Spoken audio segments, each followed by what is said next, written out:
Ryan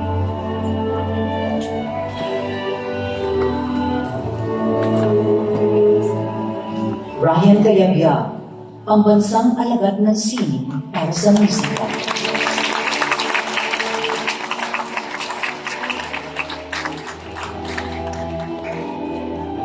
Si Ryan Cayabia.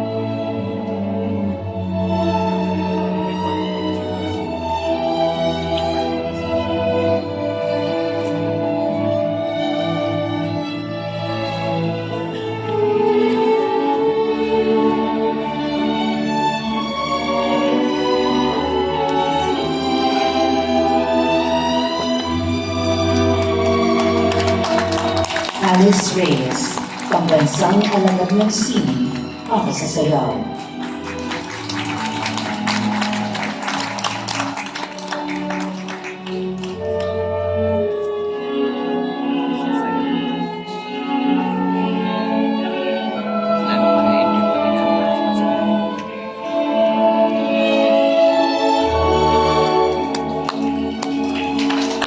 Ramon P. Santos, pambansang alagad ng sining para sa musika.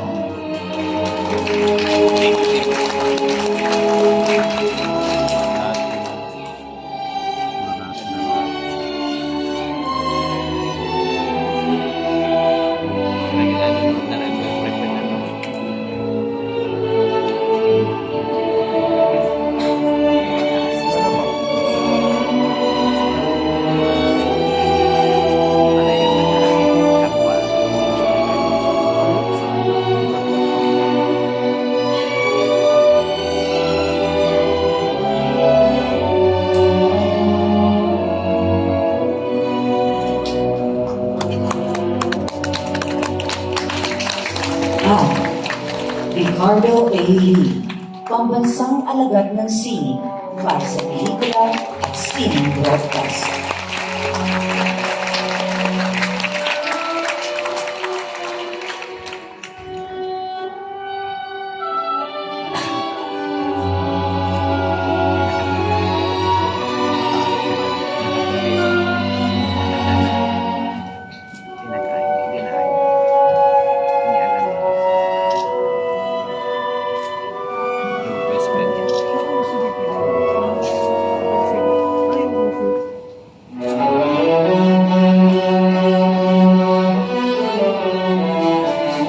Pambansang alagad ng sining para sa pelikula at sining broadcast, Ricardo A. Lee.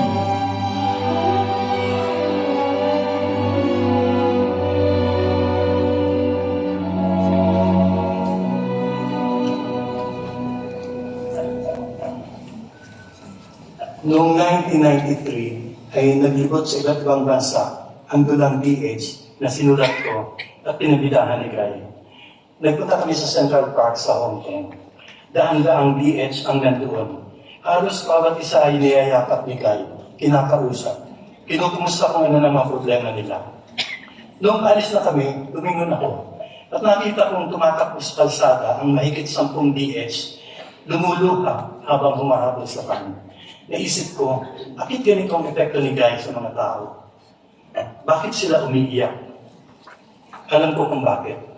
Dahil nakikita nila si Guy sa kanilang mga sarili, sila si Guy. Una ko nakilala si Guy nang gawin namin ang himala. Noong gabi, bago ang shooting ng finale, kung saan sinabi niyang walang himala, nirevise ko ang buong monologue.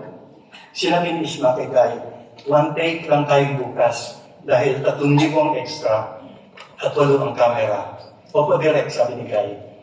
Kinabukasan ay diniliver ni Guy ang monologue sa harap ng libong mga tao na karamihan ay Ilocano at di naiintindihan ang sinasabi niya.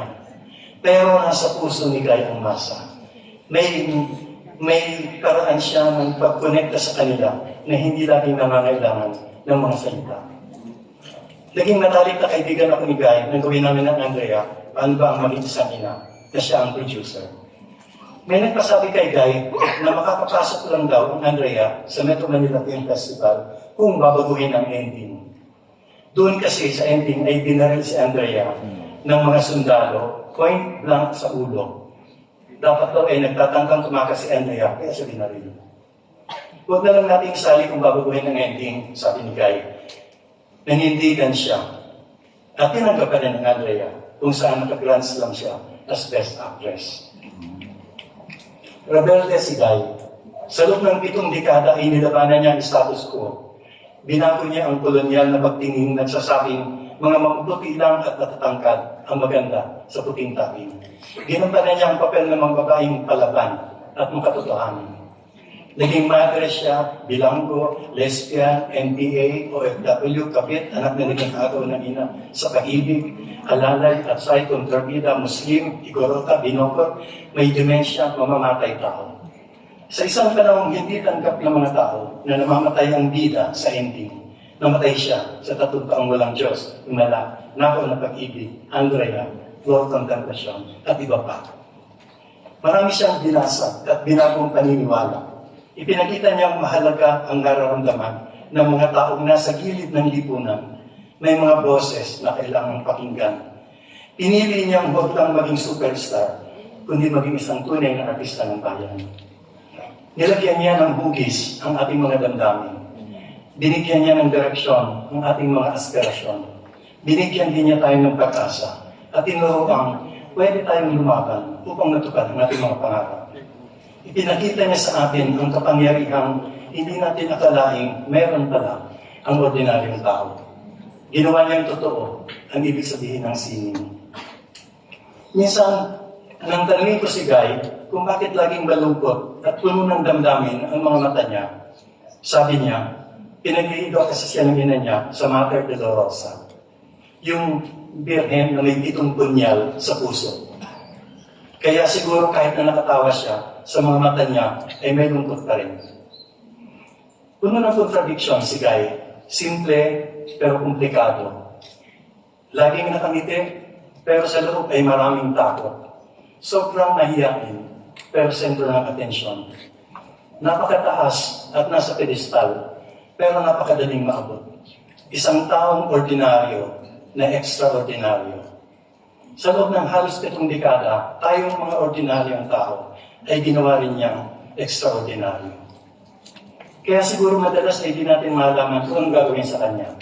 Hahangaan lang ba natin siya, sasambahin, gagayahin, pag-aaralan. Bata pa man ay inangkin na natin siya. Hiningi natin ang boses niya, ang buong buhay niya, at ng pamilya niya. Ang katahimikan niya. Pinakialaman natin bawat galaw niya. Hiningi natin maging ganito siya, maging ganoon siya. Binansagan natin siya ng kung ano-ano. Tinanggalan ng boses hanggang hindi na makakanta. 2 beses na pinagkalitan na maging national artist. Iniwasan ng maraming producer dahil marami daw sakit. Mahirap daw makatrabaho. Kalat na kalat ang mga kwento kung gaano kagalante si Guy. Kapag may nangangailangan, pautangin niya agad. Ang sweldo niya sa last shooting day ay ipinanibigay niya sa crew at iba pang mga tao sa set. Namigay siya ng pera sa mga preso nung shooting ng Lord Contemplation. Hindi naging madali ang buhay ni Guy nitong mga nakaraang taon. Marami siyang sakit at naghirap siya. Halos walang mga ari-arian. Pero hindi pa rin siya tumigil ng pag-isip para sa kapakanan ng iba. Gusto niyang magtayo ng isang foundation na tutulong sa mga fans at iba pang nangangailangan. Buong buhay ni Guy, nagbigay siya ng nagbigay hanggang sa halos wala nang natira sa kanya. At tayo, dahil nasanay na tayong siya ang bigay ng bigay, madalas ay nakakalimutan natin na siya man ay may mga pangangailangan din. Kaya sa gitna ng ating pagdadalamhati ngayon, gusto natin sabihin sa kanya, Guy, sa ngalan ng milyon-milyong mga taong pinukaw mo, niyakap mo, pinahid mo ang lupa, binago mo ang buhay, tanggapin mo ang aming walang hanggang pasasalamat. Nagpapasalamat kami na nabuhay kami sa isang panahong naririto ka. Minsan lang mangyayari ang isang Laura Honor. Pero di pa tapos ang kwento mo. Nagsisimula ka lang. Ang pangalan mo ay pangalang sasambitin namin lagi nang walang pagod sa mga susunod pang henerasyon upang hindi nila makalimutan kailanman na minsan sa isang ginintuang panahon ay may isang bituing walang bukas na nagdingning sa kalangitan ng ating mga buhay. Minahal mo kami ng lubos, maski na halos ay wala nang natira para sa sarili mo. Hayaan mong mahalin kayo namin hanggang sa walang hanggan. Maraming salamat.